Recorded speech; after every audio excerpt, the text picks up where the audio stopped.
New York, I want to ask you about a significant verdict that was reached yesterday. I know this is something you want to weigh in on as well. A Manhattan jury found that you sexually abused the writer E. Jean Carroll and defamed her. You've denied this. But what do you say to voters who say it disqualifies you from being president? Well, there aren't too many of them because my poll numbers just came out. They went up. Okay. I think I'm the only person in history who had a charge like that. And usually you leave office, you say, I'm sorry, but I'm going to back home. I'm back home to my family and everything. I'm going to be resigned. My poll numbers went up, and they went up with the other fake charge, too. Because what's happening is they're doing this for election interference.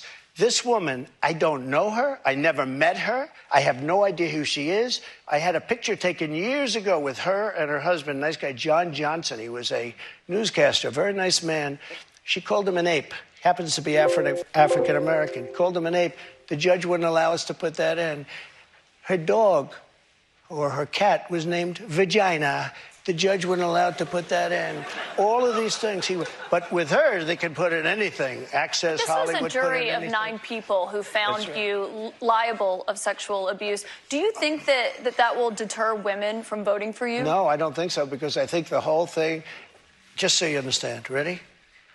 I never met this woman. I never saw this woman. This woman said, I met her at the front door of Bergdorf Goodman, which I rarely go into, other than for a couple of charities. I met her in the front door. She was about 60 years old, and this is like 22, 23 years ago. I met her in the front door of Bergdorf Goodman. I was immediately attracted to her, and she was immediately attracted to me. And we had this great chemistry. We're walking into a crowded department store. We had this great chemistry, and a few minutes later, we end up in a room, a dressing room of Bergdorf Goodman, right near the cash register. And then she found out there were locks on the door, so she said, I found one that was open. She found one. She learned this at trial. She found one that was open.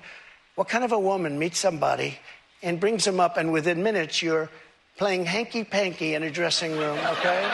I don't know if she was married then or not. John Johnson, I feel sorry for you, John Johnson. Mr. President, can I think of it. I know you're recounting what she said, but Mr. President... Let me just, if I could, because you asked the question. This was a just jury, so you understand, though. if I was walking in at the bar, because I was very famous then, and I owned the Plaza Hotel right next door, and I owned buildings around it, I'm not going into a dressing room of a crowded department store.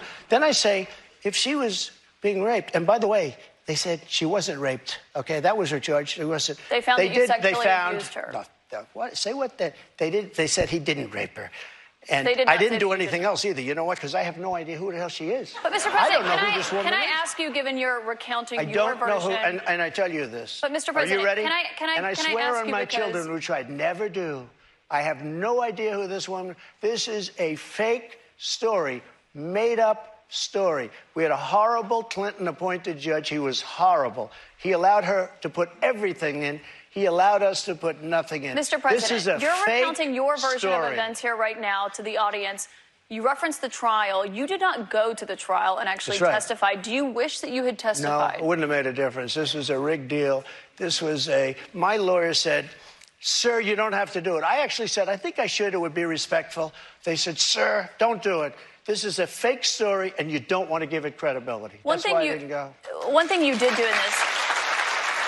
And I swear, and I've never done that, and I swear to, I have no idea who the hell, she's a whack job. Mr. President, you did not testify in person in this trial. There was a taped deposition of you from October, and you defended the comments that you made on that Access Hollywood tape about being able to grab women how you want. Do you stand by those comments? I said if you're famous and rich or whatever I said, but I said if you're a star, you are, and I said women let you. I didn't say you grab. I said women let. You know, you didn't use that word, but if you look, women let you. Now, they said, will you take that back? I said, look, for 1,000,000 years, this is the way it's been. I want to be honest. This is the way it's been.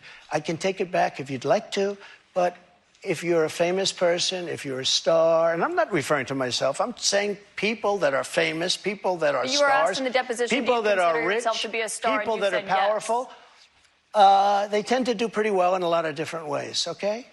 And you would like me to take that back? I can't take it back because it happens to be true. I said it's been true for 1,000,000 years, approximately 1,000,000 years, perhaps a little bit longer than that. So you stand